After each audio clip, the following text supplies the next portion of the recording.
Jai Om Vishnupad Paramahansa Parvrajagacharya Satar Sata Shri Srimad Abhayacharana Aravinda Bhaktivedanta Swami Srila Prabhupada Ki. Lord Balaram's appearance day Ki. Gaur Nitai's appearance day in Ottawa Ki. Samaveda Bhaktivinoda Ki. Gaur Premanandi. All glories to the assembled devotees. All glories to Shri Guru and Shri Gauranga. Vishnu Madaya, Krishnadasa Kaviraja Prabhu, Shri Bhaktivedanta Swami, Stay Saraswati, Return of Session, Scented is turning. Om Ajnanatamrandasya Gyananjana Shalakaya Chakshurun Militam Jena Tasmai Shri Gurube Namah Shri Chaitanyam Vishtam Stapitam Jena Bhutale Swayam Rupa Kadamayam Dadati Svapadantikam Vandeham Shri Guru Shri Yuta Parakamalam Shri Gurun Vaishnavangsha Shri Rupam Sagrajatam Sahagana Ragnatan Vitang Tang Sajevam Sadvaitam Savadutam Parijana Sahitam Krishna Chaitanya Devam Shri Radha Krishna Padan Sahagana Lalita Shri Vishakan Vitangscha Hey Krishna Karana Sindho Dinabandho Jagatpate Gopesha Gopika Kanta Radha Kanta Namostute Tapta Kanchana Gaurangi Radhe Vrindavaneshwari Vrishavanusite Devi Pranamami Hari Priye Vanchakalpadrubhyascha Kripa Sindhubhye Vachapatitanam Bhavanebhyo Vaishnavebhyo Namaha Jai Shri Krishna Chaitanya Prabhu Nityananda Shri Advaita Gadadhar Srivasadi Gaur Bhaktivinoda Hare Krishna Krishna Krishna Hare Hare Hare Rama Rama Rama Hare Hare Jaya Jaya Shri Chaitanya Jaya Nityananda Jaya Dvaita Chandra Jaya Gaura Bhaktivinoda.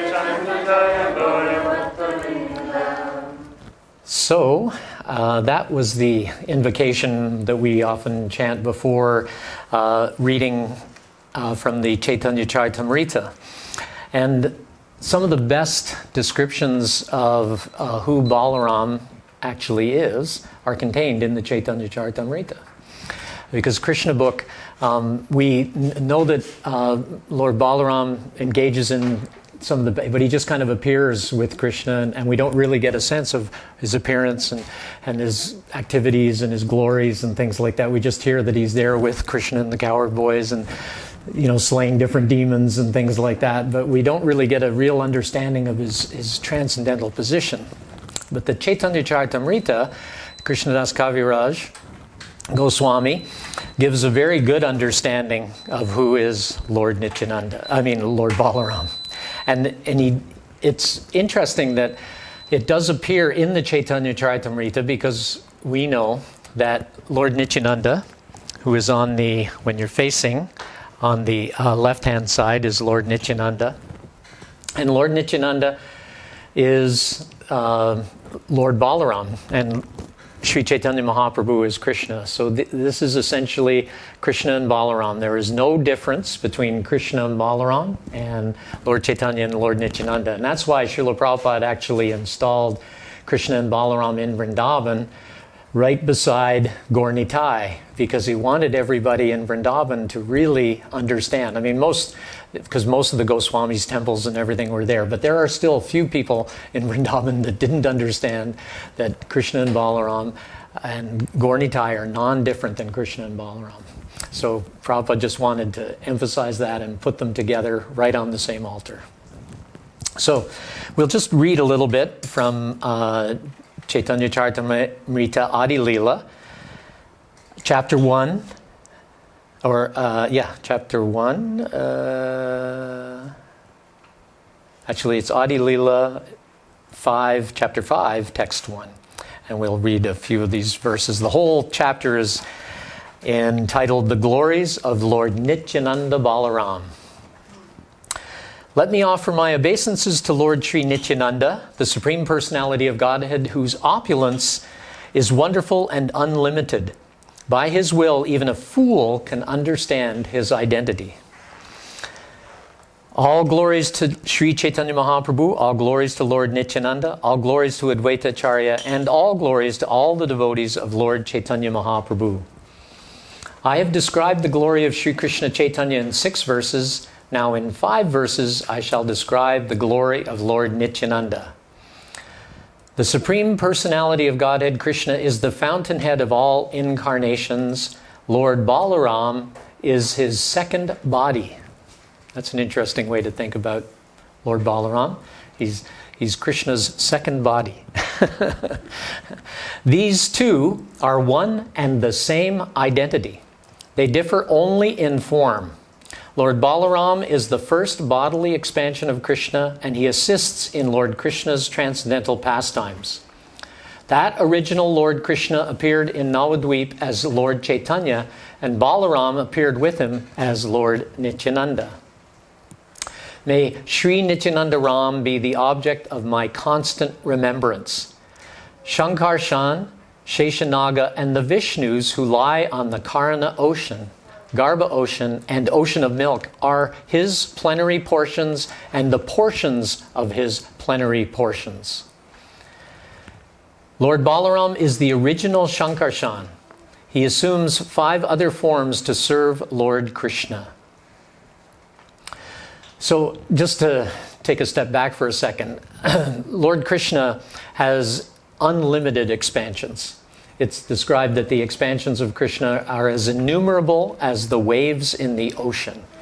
We were just at a lake last week, and a little wind came up and there were a few waves. And just, you know, if you even just tried to count the waves just on that one little lake, you'd have trouble counting all the waves, let alone on the ocean. I mean, the ocean has just constantly got waves, and unlimited waves.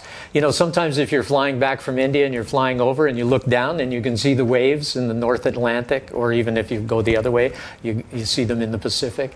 And there's just waves, constant waves. And, you know, Krishna's incarnations are as innumerable as the waves in the ocean. It's just like inconceivable how many there are. So, but Lord Balaram is the very first expansion of Lord Krishna. And from him, all other expansions actually emanate. So, Krishna himself remains as Krishna himself, but Lord Balaram actually is the one, he expands himself into Lord Balaram, and then Lord Balaram expands himself into all the other incarnations. Except, well, I mean, Lord Krishna does appear occasionally as Sri Chaitanya Mahaprabhu, who is none other than Lord Krishna himself. And they're all equal. We know the understanding that they're just like a candle. You have the original candle, and then you can light so many candles from that one candle, and they all have the same strength. They all have the same quality of light. They all, you know, give off the same energy like that. So the same way, you know, all these incarnations that come from Lord Balaram, they are all equal in every respect to Krishna, except that actually we find in the Nectar of Devotion that Krishna has 64 qualities, and then all the other incarnations only have 60 qualities. And then I believe that it goes down from there, and the living entities, I can't remember the number. Do you remember the number, Purnamasi? How the living entities have how many qualities? Does anybody know? Anyway, it's a lot smaller. But Krishna himself has 64 transcendental qualities, and there's those 64, and there's 4 of them that distinguish him from all other incarnations. And can anybody remember the 4 different things that, okay, Purnamasi's got one. Does anybody else, just before you say it, does anybody else can remember one? You can remember one? Bliss?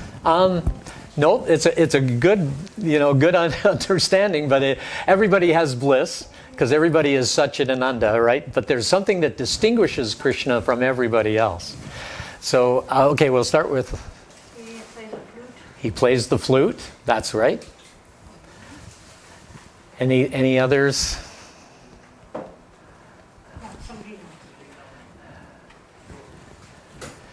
Anybody else? Oh, we have a hand here. Oh, we got a hand up on the... Great. Mother Rupa.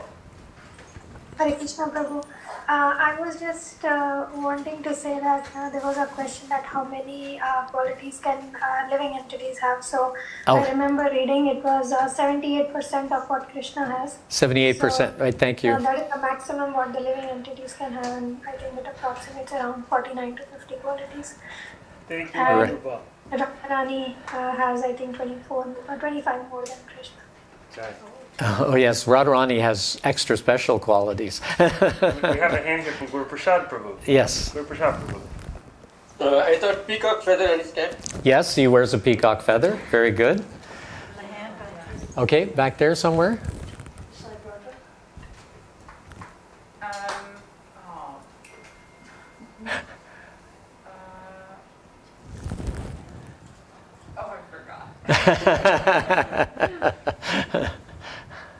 Anybody else?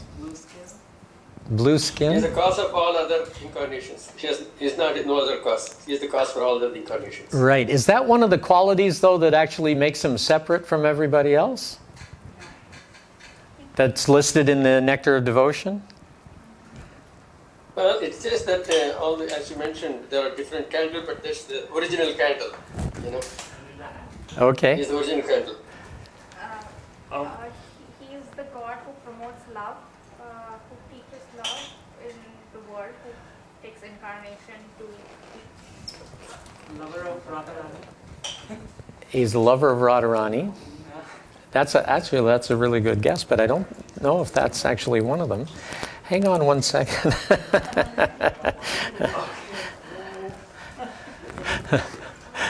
Yeah, I'm sorry. Cowherd boy. Cowherd boy. You know, even though we may not be correct, we're really getting a lot of good ones. Yeah, exactly. The qualities of Shri Krishna. Okay, here we go.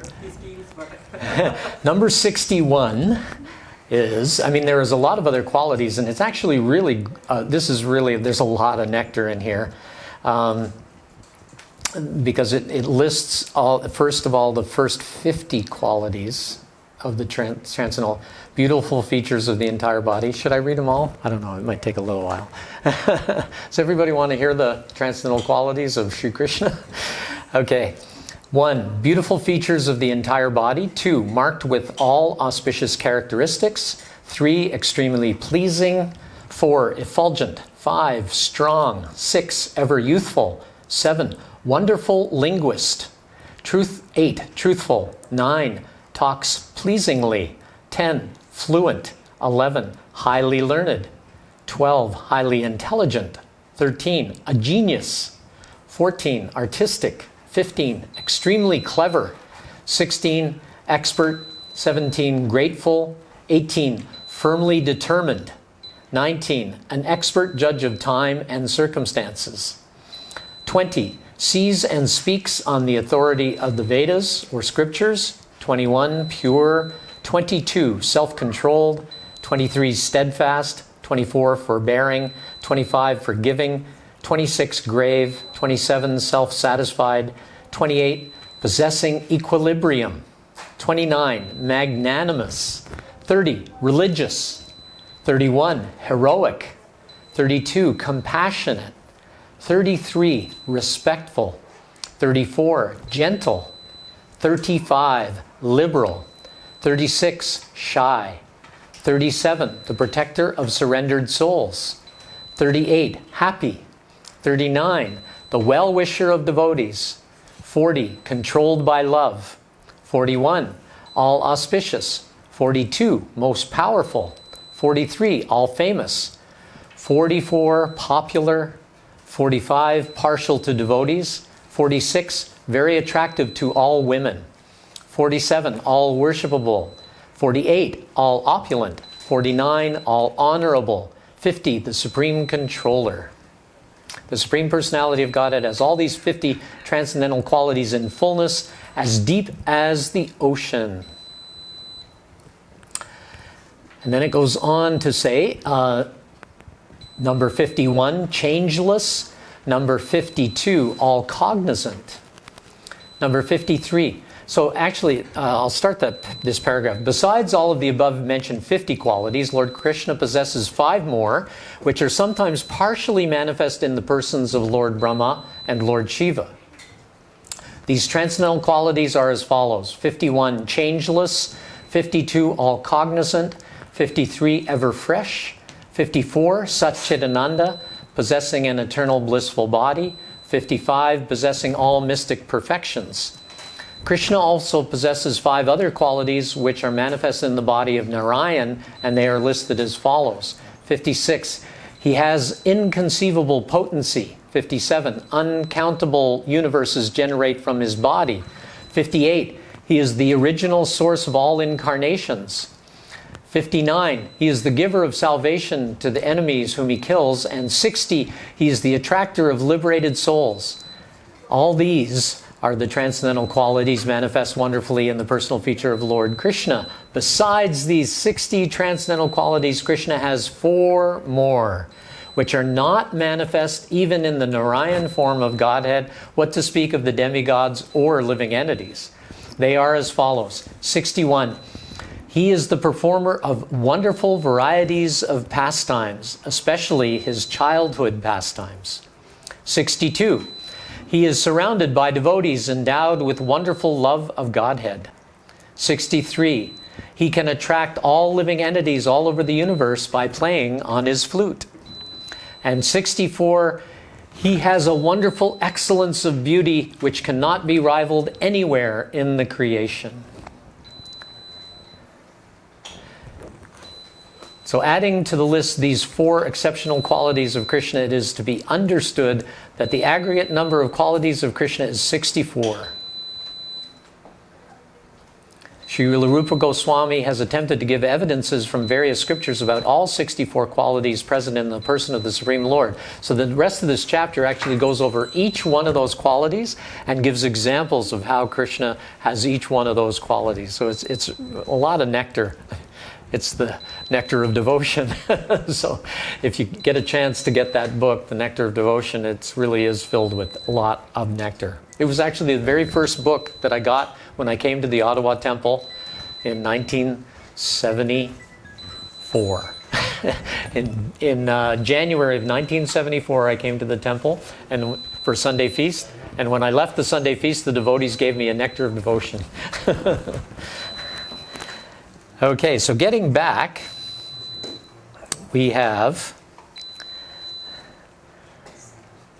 the transcendental qualities of Lord Nichinunda.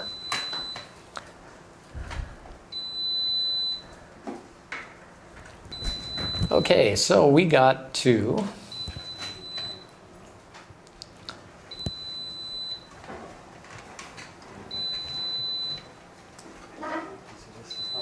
okay, here we go. Lord Balaram executes the orders of Lord Krishna in the work of creation, and in the form of Lord Shesha, he serves Krishna in various ways. You know, Shesha is Sheshanaga, you know, behind all the, like behind Nrsingadev and behind many incarnations of Krishna, Lord Anantasesh. He actually has unlimited hoods. I mean, a lot of times you only see 7 or 8 or 10 maybe, depending upon the artist. But he's actually unlimited. He has unlimited heads. And it's said that with those unlimited heads, he is constantly narrating the pastimes and qualities of Krishna, and he never repeats himself once. That's how, you know, amazing the qualities of Krishna are. He can just keep on going and going unlimitedly. In all the forms, he tastes the transcendental bliss of serving Krishna. That same Balaram is Lord Nichinunda, the companion of Lord Gaurasundar. I have explained the 7th verse in 4 subsequent verses. By these verses, all the world can know the truth about Lord Nichinunda. I surrender under the lotus feet of Shri Nichinunda Ram, who is known as Shankarshan in the midst of the Chatur Vyuha, consisting of Vasudev, Shankarshan, Pradyumna, and Aniruddha. He possesses full opulences and resides in Vaikuntha Loka, far beyond the material creation. Beyond the material nature lies the realm known as Paravyoma, the spiritual sky. Like Lord Krishna himself, it possesses all transcendental attributes, such as the 6 opulences.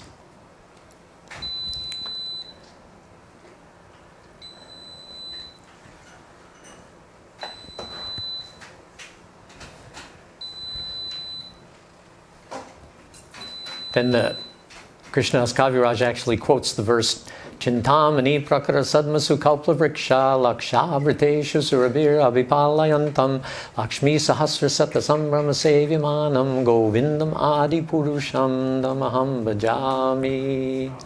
I worship Govinda, the primeval Lord, the first progenitor, who is tending cows, yielding all desires in abodes built with spiritual gems and surrounded by millions of purpose trees. He is always served with great reverence and affection by hundreds and thousands of goddesses of fortune. So, Lord Nichinunda is actually, in a sense, non-different than Lord Krishna. And here, Krishnadasa Kaviraja goes on. There in the spiritual sky, the personal feature of Balaram, called Maha Shankarshan, is the shelter of the spiritual energy. He is the primary cause, the cause of all causes.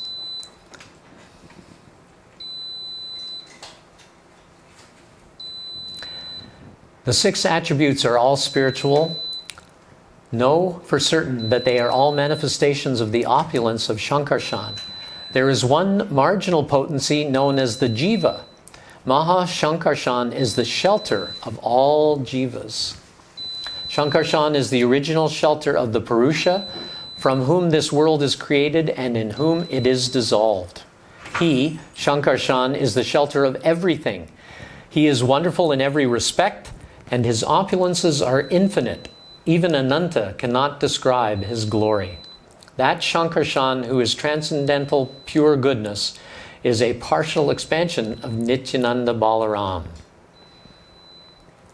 I offer my full obeisances under the feet of Nichinunda Ram, whose partial representation, called Karana Dakshai Vishnu, lying on the Karana ocean, is the original Purusha, the master of the illusory energy and the shelter of all the universes.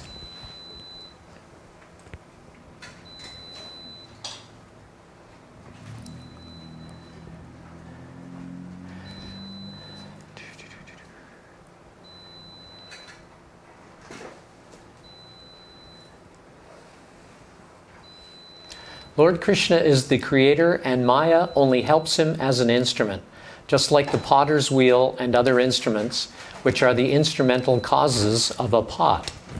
The first Purusha casts his glance at Maya from a distance, and thus he impregnates her with the seed of life in the form of the living entities. The reflected rays of his body mix with Maya, and thus Maya gives birth to myriad universes. The Purusha enters each and every one of the countless universes. He manifests himself in many separate forms as there are universes. When the Purusha exhales, the universes are manifested with each outward breath. Thereafter, when he inhales, all the universes again enter his body. Just as atomic particles of dust pass through the openings of a window, so the networks of the universes pass through the pores of the skin of the Purusha.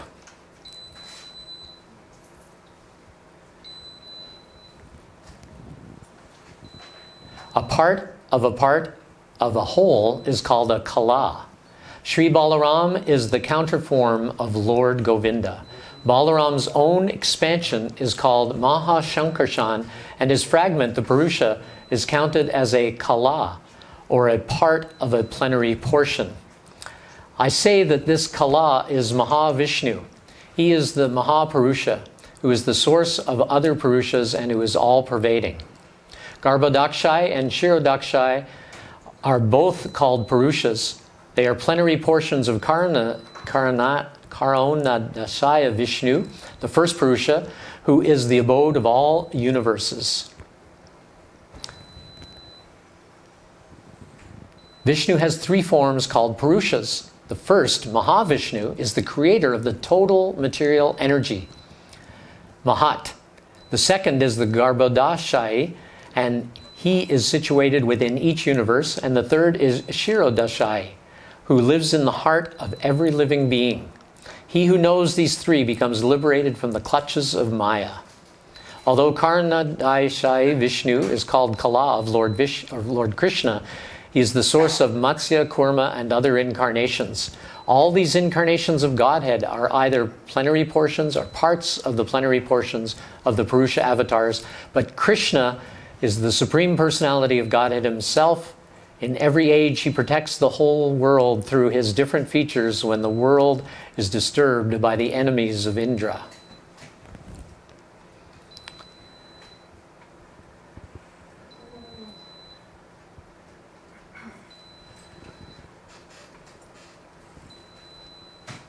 Okay, also, one of the things, and I believe it comes closer to the end of this chapter, is the understanding that Lord Balaram is the original guru.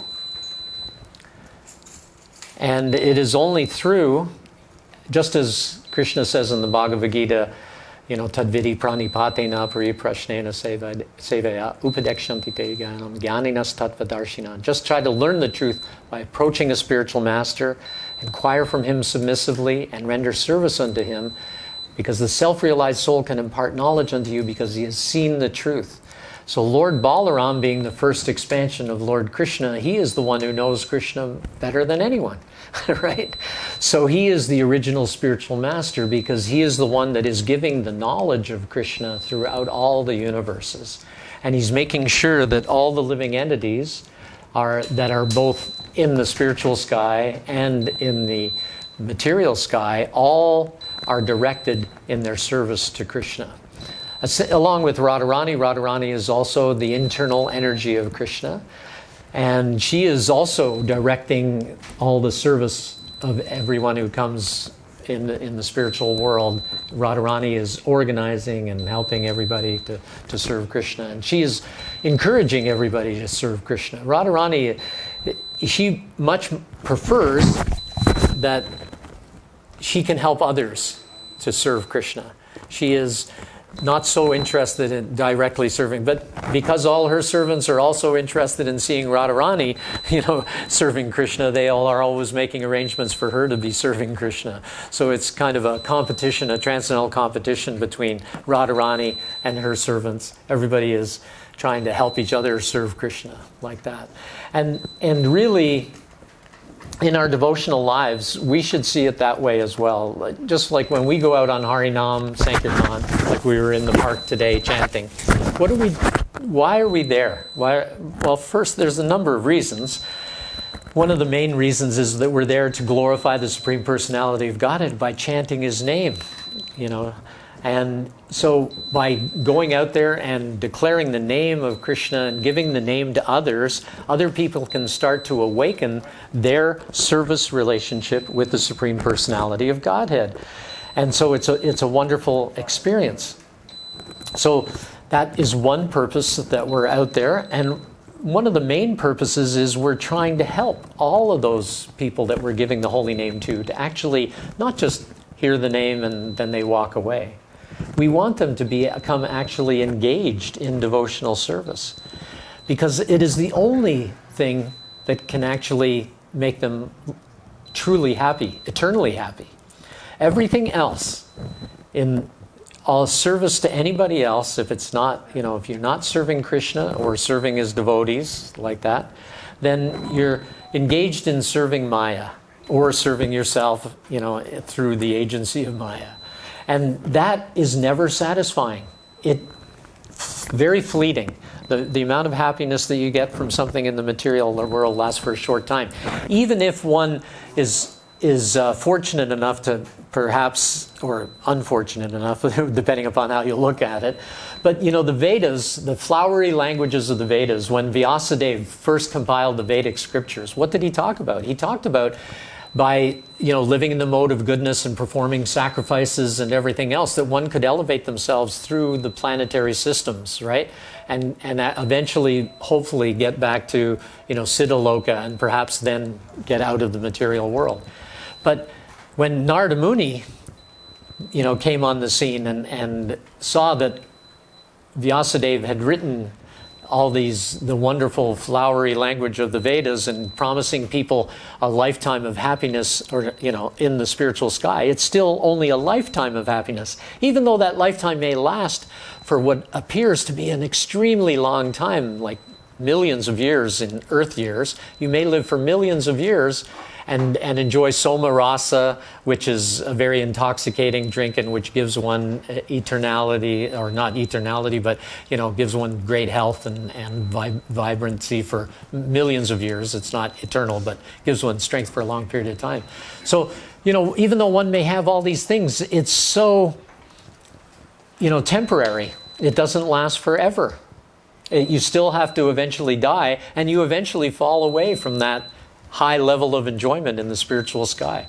So, Lord Balaram is coming, giving that transcendental knowledge. Then we are taking that transcendental knowledge, going out on Harinam. We have book table out there. And so we're actually manifesting Lord Balaram in the park, here in Ottawa, and Lord Chaitanya said, Prithiviti ache nagaradigram sarvatra parchoy hoibe moranam.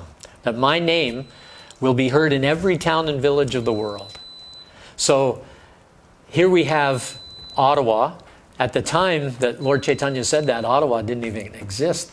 I mean, it wasn't even, I don't think even, there were any native people. There might have been some native people maybe on the river here, but, little encampment. But really, nobody knew of the place called Ottawa. And now, Gaur Nitai, Lord Chaitanya himself is right here in Ottawa. And we should not see the deity as being different from Krishna. Oftentimes, we come in and we see with our material eyes and we think, well, the deity is comprised of metal or marble like that. And we're seeing with material vision. But it's actually the mercy of the Supreme Lord that He appears in this form to accept our service. I mean, everything comes from Krishna. All the energies, the material energies, everything. So all the brass and the gold and the marble and everything that all deities are made from, all comes from Krishna. But the deity form is a particular form of the Supreme Personality of Godhead that is made in a very special way. And those who go to India, if you go to the Murtiwalas, in Jaipur, and you see the way they carve these Murtiwalas, it's a tradition that's been passed down for thousands of years, that people have been making these Murtis. 5,000. Yeah, or even more than 5,000, because deity worship was even before that, right? But, Recorded 5,000. Yeah, recorded 5,000, exactly. So they've been making deities for a long period of time, according to very specific instructions. The eyes have to be a certain way, and the arms have to be a certain way, and the fingers and the feet and everything have to be just right. And the same with, Gaur Nitai have only been, they appeared 500 years ago in West Bengal, but as soon as they passed, people were making forms of them, painting pictures of Lord Chaitanya, Lord Nichinunda, to remember and to be able to offer still some service to them, even though they had, left our earthly vision.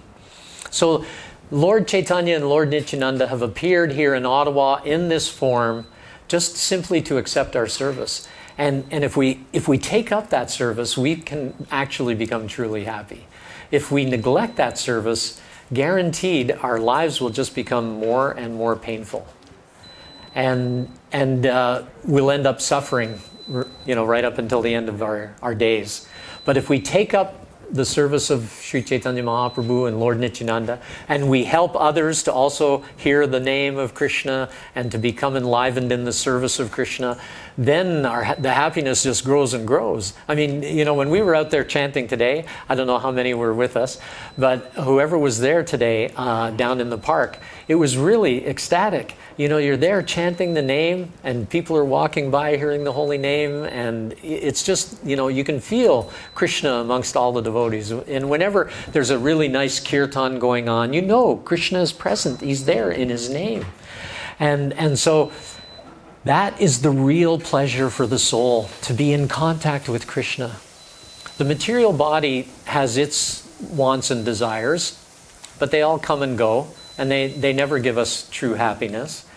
But if we take up the service of Krishna, that is the eternal position of the soul, and we start functioning on the spiritual platform. And as we function on the spiritual platform, we become more and more spiritualized. Prabhupada said it's like, taking the iron rod and you put it in the fire and it eventually becomes fire. So the more that we engage ourselves in the service of Krishna on that spiritual platform, the more spiritual we become. And eventually, Krishna says, okay, you are so spiritual, no more material birth for you. You're coming back to me. And that's where we want to get to, right? We want to come to that point where we are just so wholly and solely absorbed in the service of Krishna that he says, all right, come on back to me and we can serve together. Because Krishna, what does he do? He actually tries to outserve his servants all the time. He tries to do more for his servants. Just like the story of his boyhood friend, the Brahmin. He was a poor Brahmin, but he had been friends with Krishna in Gurukul. What was his name? Saddam, yeah, right. Sorry. Sudama Vipra. And so Sudama Vipra, he didn't have much to offer, but he gave everything he had. And he took it. His wife said, take this and give it to Krishna. It was like the last bit of rice that she was able to scrape together. Take this and go and see Lord Krishna and see if... And Sudama Vipra didn't even want anything from Krishna. And he kind of kept the rice back here, and he came and and as soon as Sudama Vipra showed up on the scene, what did Krishna do? Krishna offered him a seat, sat him down, started massaging his feet, and, oh, you've walked such a long way to come and see me. I feel so honored, and he was, just worshiping him. He was worshiping Sudama Vipra. So the Supreme Lord was actually worshiping Sudama Vipra, and because he had this pure attitude of service, and the rice that he had, that they'd scraped together, it wasn't I think it was like chipped rice. It wasn't sort of very first quality. And so he didn't really want to bring it out. But Krishna was like, oh, you brought something for me? And Sudama was like, no, I know you brought something for me. It's there, isn't it? It's like, okay. So he pulls out the rice and he gives it to Krishna. And Krishna immediately just started eating it. It was dry. Not even cooked rice. And he was tasting the nectar. And that just shows that Krishna doesn't care about what it is we offer. He cares about with how much love we offer. Right? So it's the love that Krishna wants from us. He doesn't want anything else. He just wants our love. And we all want love. Right? There's so many songs in the material world. All you need is love. And, the world turns around by love. And everything is love, love, love, love, love. But they have no understanding of what love really is. Love is when the Supreme Lord and his devotees are engaging in mutually trying to outdo each other in terms of serving each other. That's real love. And that's the kind of love that we all hanker for. And we try to get it in so many different ways in the material world, but it just doesn't pay off. So Balaram is the original spiritual master. He's giving all this spiritual knowledge. I'm sorry that I actually came today, but I did not know that I had been asked to give class, or at least maybe I forgot that I'd been asked to give class. But anyway, I thought, okay, well, I better get up here and do something. So, but we can understand, from the Chaitanya Charitamrita, Lord Balaram is Lord Nichinunda. He is the source of all incarnations. He's there, and he's constantly encouraging us through our through Srila Prabhupada, through our gurus, through our devotees, mentors, through so many different ways. And even others, there's so many stories of Vartma Pradarshika gurus who don't even really have established their relationship with Krishna, but they give some knowledge and direction to somebody to serve Krishna. You know, like the story of Balamangal Takur. You know, when he was so much interested in just seeing Chintamani, you know, the prostitute all the time, and he was so absorbed that he had to go see her, that even it was a stormy night and he had to cross a river, and he grabbed on to get across the river. He pulled a log away from the shore and he started going across, and halfway across he realized he was holding on to a dead body, you know, but he just had to go. He had to keep going and going, and he gets there, and when he finally gets there, she says to him, if you had this much dedication to seeing the Supreme Lord, you would be a pure devotee. And you know, and so he started, you know, the process of devotional service, gave up his sinful ways, and started, you know, engaging wholeheartedly in devotional service, and became, you know, so in love with Krishna that he actually had the spiritual vision to see Krishna, because we know at the end, when Krishna actually comes and starts playing with Balamangal Takur, he's blind. You know, does everybody know that story? It's probably getting a little late, but do I have time to tell that story? It's just a quick story, but you know, after he heard that he should become a devotee, he was becoming a good devotee, and he was traveling from house to house just begging and really trying to, you know, chant japa and everything else. And one time he went to one house to beg, and they invited him in for dinner, and he was welcomed into a room, and the Brahmin said, please sit here, you know, and my wife will serve you, and I have to go and look after my deities. And so he sat down, and when the Brahmin wife came in, he could see that she was very attractive, and he still had his eyes at this point, and he looked at her, and his mind became attracted, and he realized that his eyes were an impediment for him becoming Krishna conscious, because they were leading him astray, you know, that he wanted to see beautiful women like that.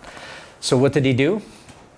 She sits down beside him, and he goes, you know, I see that you have hairpins in your hair, and they look very nice. Could I see your hairpins? And so she pulls out her hairpins and gives them to him, and he takes the hairpins. Oh, so beautiful. And he sticks them right in his eyes. Blinds himself, so that he will no longer be distracted from keeping his mind on Krishna. That's devotion. And then what happens later? He leaves that house, you know, after they take care of him. And he goes continuing begging, and finally he's out there begging one day, and this little boy starts running around playing tricks on him. Bhakti Marg Swami does the play. I don't know how many people here have seen the play. Yeah, it's really a wonderful production. And you know, Krishna's running around playing tricks on Balamangal, and Balamangal's, you know, blind, but he's kind of getting upset with this little boy. But then finally, you know, the little boy does a few things that sort of reveal himself, and Balamangal starts realizing that it's Krishna. And then even with his blind eyes, he's able to see the Supreme Personality of Godhead. So, you know, you can come to that point where even if you have no eyes, you can still see Krishna. Because it's just that if you are so anointed with the love of Krishna, you'll see Krishna everywhere. Just like Prabhupada said one time, you know, I see Krishna everywhere, and it was amongst a number of devotees, and he is speaking to me just as I am speaking with you, and there were devotees, but there were also some lay people there, I think, who would come along for the morning walk, and one of the devotees said, well, what Prabhupada means to say is, and Prabhupada said, no, I am seeing Krishna just as I am seeing you, face to face, at every second. So that is the level of pure devotion. And we are really cheating ourselves if we think that there's any other happiness in the material world, or that there is anything else to do than to try to serve Krishna and come to see Krishna. We are just cheating ourselves. We are keeping ourselves unhappy. And the more you surrender, you think, but I don't want to give up my place. I don't want to give up to listening to my music, my particular kind of music, or playing my music. You can play music for Krishna, that's not a problem. But if you become too attached to it and you don't sort of use it in the service of Krishna, and it detracts you from serving Krishna, then you're only cheating yourself. So anything that we're attracted to in the material world, if we go after it and not after perhaps utilizing whatever it is in the service of Krishna, then we're cheating ourselves. So hopefully that talk has been able to give you a little bit of an understanding, and I hope everybody goes away remembering that Balaram's the original spiritual master. He gives us so much spiritual knowledge. Prabhupada is encouraging us to read his books. If not everybody has a copy of the Srimad Bhagavatam, Bhadra Purnim is approaching, I think, in September. And Bhadra Purnim is very special. If you give yourself a set of Srimad Bhagavatams, it's very auspicious. If you give them to somebody else, it's even more auspicious, And so we should all try to give, Srimad Bhagavatam to whomever we meet. And if we don't have Bhagavatam, we should give Bhagavatam to ourselves.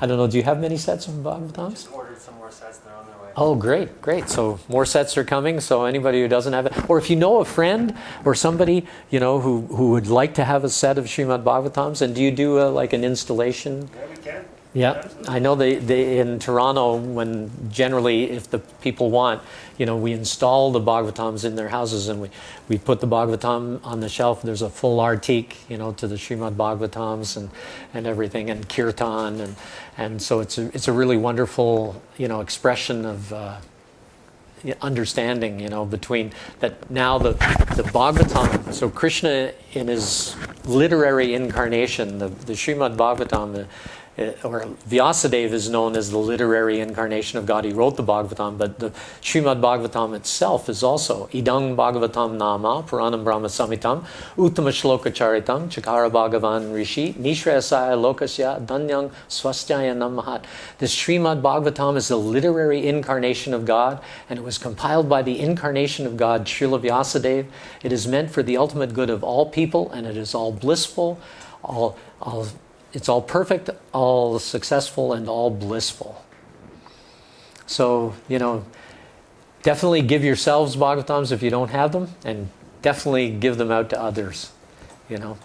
It's just a wonderful thing. And if you do that, I forget what there's a special, you get a special reward. I'm not exactly sure what it is right now. If you give a Bhagavatam on Bhadra Purnim. Install on the golden throne. Yeah. Special day. You get You're guaranteed to go back to that? guaranteed to go back to Godhead. I knew it was something like that, but I just didn't know if it was, guaranteed to go back home, back to Godhead. So that's quite a guarantee. So even if you're thinking that, well, I don't know if I can surrender in this life, but if you can give a Bhagavatam to somebody else, and they start reading about Krishna, then you've helped them begin their devotional service. So you are guaranteed to go back home, back to Godhead. Pretty wonderful, right? Krishna is all merciful. He wants us back in the spiritual world more than we want to go. We all think, I'd like to go to the spiritual world, but, I've still got few things I got to do first. No, give up all those things that you got to do first, and Krishna will take care of you. He wants you there more than you want to go. And then we'll be truly happy. So, filled with that happiness, we can now fill ourselves with some wonderful Krishna prasadam. And is that the next thing on the We have room for program? some questions or realizations Oh, or anything? sure. So thank you very much, Krishnadasa Kaviraja Prabhu. It was really wonderful hearing from you. And perhaps we can maybe open the floor for some questions, comments, or realizations. We have the devotees online here also. Perhaps if there's something you wanted to say, you could raise your hand in the reactions button at the bottom, and then we can get you. Yeah, and we'll start back there. There's Back some here at the temple, so one question in the back. Raymond Prabhu. Yeah, and even Srila Prabhupada, who wrote, all the purports and everything, and the Bhagavad Gita, Krishna book, he would often ask his disciples, let's read Krishna book. And the disciples were always amazed that Prabhupada, most authors, they write a book, they throw it aside, they don't ever want to see it again, they'll go on and just start working on something else. And they never want to touch it again because it was so much work and just get it out of the way. But Prabhupada was like coming back to Krishna book and Bhagavad Gita and Chaitanya Charitamrita, Nectar of Devotion, Nectar of Instruction, Srimad Bhagavatam. He read them over and over and over again. And he just relished every word. And he said, it's unlimited. He said, I get every day when I'm reading, I also get new realization. So you can read over and over and you'll get new realization. Yeah, it's hard to know. Krishna is very merciful, right? So, Krishna has given, a trip back to Godhead to even people like Ajamil, lived a horrible life, and yet at the end, because he called out Narayan, what happens? He gets on a swan airplane with the Vishnu Dutas and goes right back to Vaikuntha Loka. So, Krishna can arrange anything, he can arrange that. But if you are engaging in following the instructions of the spiritual master, what happens is you actually are engaging in the spiritual process here in the material world. And you're enjoying here in the material world. You're enjoying that service, right? Because that's the reciprocal relationship that you're going to get in the spiritual world. But if you start obeying the orders of the spiritual master, you're doing that right now. You're there. That's why Prabhupada one time was asked, how many pure devotees in ISKCON? And Prabhupada said, all pure. If you're in ISKCON, it means you're following the regulative principles, you're chanting 16 rounds, and you're doing what is asked by Srila Prabhupada and his representatives. So you're in the spiritual sky. As soon as you stop doing those things, then you're out of the spiritual sky. And then you may or may not make it in this life, and you may even fall further and further and further away to real hellish condition. So best to stay, wrapped up at the Lord's lotus feet by wrapping yourself around, the spiritual master's instructions, Srila Prabhupada's instructions, chanting 16 rounds, following the regulative principles, and service. And then you'll always be happy. You'll always be satisfied. Nothing you'll want, no fear. There's nothing to be afraid of. When you know that, you're going to the spiritual sky, it doesn't matter whether, you're going to die of cancer or old age or a car accident or something. Who cares? It's like, it doesn't matter.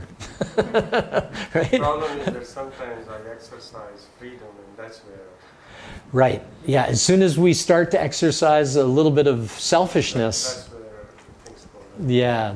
And it creeps in. But the thing is, that comes by practice. Right? So the more we practice, the more those things will be pushed out of our lives. And the more our dedication to Krishna will be included in our lives. So it just, you work on it. It's a work in progress, and Krishna accepts that. And and even Arjuna asks Krishna that same question: what happens to somebody who engages in the process of bhakti yoga but doesn't make it all the way? And Krishna says he's generally born in the family of Brahmins, so that he can again learn the process of bhakti yoga, or a very rich family like that, so that he can engage in serving the Brahmins and then perhaps hearing about it, and so there's always a way that Krishna will make sure that in the next life one will get the opportunity to pick up again, That's why it's so important that even if somebody just walks by the kirtan party and hears the holy name and even thinks, oh, these guys are crazy, they'll walk away, and even if they never hear anything again for their entire life, their next life, they will again get to hear the holy name. It's guaranteed. So they get a human birth, and they get, because they've engaged in some devotional service, Shravanam, hearing the holy name, so they are guaranteed to get a human birth in the next life and to pick up where they left off. So where did they leave off? They left off at hearing the holy name once. And so now they'll hear it once, and maybe more and more and more, and like that, and it'll just keep on increasing. We can see that some children or some people even that come to the temple, they pick up on devotional service and very quickly they kind of jump right into things and they become very advanced, seemingly advanced souls very quickly. Now some of them become really advanced and they fall away, but some of them stay very advanced and and are really advanced from previous lifetimes. So it's a very eternal process, and even a little advancement saves one from the greatest fear. And what is the greatest fear? To not be engaged in the service of Krishna, because that is just suffering. Yeah. Even Prabhupada saw the surfers, in California, out surfing the waves, and Prabhupada said, "Oh, look, the sufferer." The devotee said, "Oh," Prabhupada said, "What is this?" And the devotee said, "Oh, they are surfing, Prabhupada. They are surfers." And Prabhupada said, "Oh, sufferers." So anything that even looks like enjoyment in the material world is actually suffering. I mean, sometimes there's actually it's in the Bhagavad Gita where it's actually stated that one has to suffer good and bad karma. We always think of suffering bad karma, but we never think that actually good karma is suffering, but it says that you have to suffer your good karma. So you may have to suffer having a really nice house and a whole lot of money and a good car and a big car and everything, but you have to suffer through that. That's not something that is really wanted, but it may be forced upon you. That's why in Hindi, the suffer's translation doesn't have the opposite word. Ah. In English, you call it suffer and what happens? Enjoyer. Enjoys. But in Hindi, it's called bhog. Yeah. Well, good or bad, you have to bhog. Yeah, that's right. There's no opposite word for that. Yeah, that's good. Yeah, because there's no enjoyment. That's right. Actually, there's a devotee in Halifax right now. She joined joined the movement about 10 years ago. She's already read through the Srimad Bhagavatam 7 times. Yeah, and she loves it. She says, every time I read it, it's just like, I'm getting so much more. It's just like, because Krishna is unlimited, right? So it's not just that we're going to get to the spiritual world. Oh, hey, there's Krishna. It's just Krishna again. No, it's not like that. I mean, Krishna is unlimitedly expanding the bliss, our bliss, and his bliss, and it's constantly expanding. And so it's, something that is never even heard of in the material world. The material world, it's like a sine wave, up and down and up and down and up and down. And I remember I wrote in my diary before I became a devotee, material world is like this. I actually wrote that, even though I'd never read any of the books or anything, that, happiness, distress, happy, and I'm just, bouncing back and forth. I'd like it if my happiness just went like that, And it was just about a few weeks later that I met a devotee who gave me a Back to Godhead magazine. So, Krishna, if you want it, Krishna will help.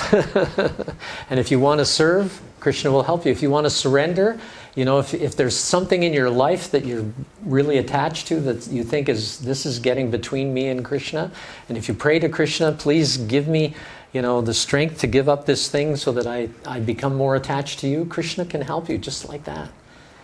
And it may even seem severe, however that attachment is taken away. But if you remain completely dependent upon the shelter of Krishna, the happiness will just keep on increasing. Like even if it's, sometimes our loved ones may be an impediment in devotional service. And sometimes Krishna may arrange that we're taken out of that situation or that they're taken out of that situation. That happens and it can be very distressing. But if one is thinking, this is a very horrible situation, but perhaps Krishna's done this to help me become more devoted to him. It's just like Pariksit Maharaja. He had been ruling the kingdom, doing wonderful devotional service, taking care of the kingdom and everything. But what happened? He got cursed by a Brahmin boy to die within 7 days, right? And what did he do? He said, now he didn't go, oh no, I'm going to die in 7 days, bring on the chemotherapy and everything else, and I've got to live forever. It wasn't like that. He just said, all right, I'm going to sit down. I'm going to meditate upon the Supreme Personality of Godhead, and I want, to hear Srimad Bhagavatam. And so, who came along? The speaker of Srimad Bhagavatam, Shukdev Goswami, came along and just spoke to him the whole Srimad Bhagavatam for 7 days. So, and we were so fortunate now we have the Srimad Bhagavatam. So he was performing that service for us and everything, but he just completely, instantly, when he got cursed, he removed himself from his family and everything else and just said, okay, now I understand. I've got to give it all up. So if we can understand that, Krishna may see that, okay, if we understand that we can engage our family and everybody else in devotional service, then more than likely we'll stay happily married and engaged and everything, but we're working together to serve Krishna. But if at some point something becomes too big an impediment and you're really wanting to serve Krishna, Krishna can make any kind of arrangement. So, but we just have to depend upon the Supreme Personality of Godhead. And so if we're married, we have children, engage them in devotional service as far as possible as well. I mean, I know what it's like. I've had 2 children. And, sometimes our best efforts don't always turn out pure devotees. I mean, even Srila Prabhupada's children didn't necessarily turn out to be, holy and engaged in kirtan and doing artiks and stuff like that. They just didn't take part in his movement. It seems kind of odd. Here's a pure devotee. How could his children, his own children, not, follow him like that? But everybody has their own. Krishna has a plan for everybody, and we've just got to make sure that we want to be part of Krishna's plan. Because if we don't want to be a part of Krishna's plan, then Krishna says, okay, Maya, as we just read before, that Maya is one of the instruments of the Supreme Lord for creating the material world. Maya just creates so many things to distract us from devotional service. I think I better stop there, right? It's gotten pretty late and long. All right, thank you very much, everybody, and I hope I've been able to give you a little something today. Hare Krishna. All glories to Srila Prabhupada. Radha Krishna, Radha Krishna,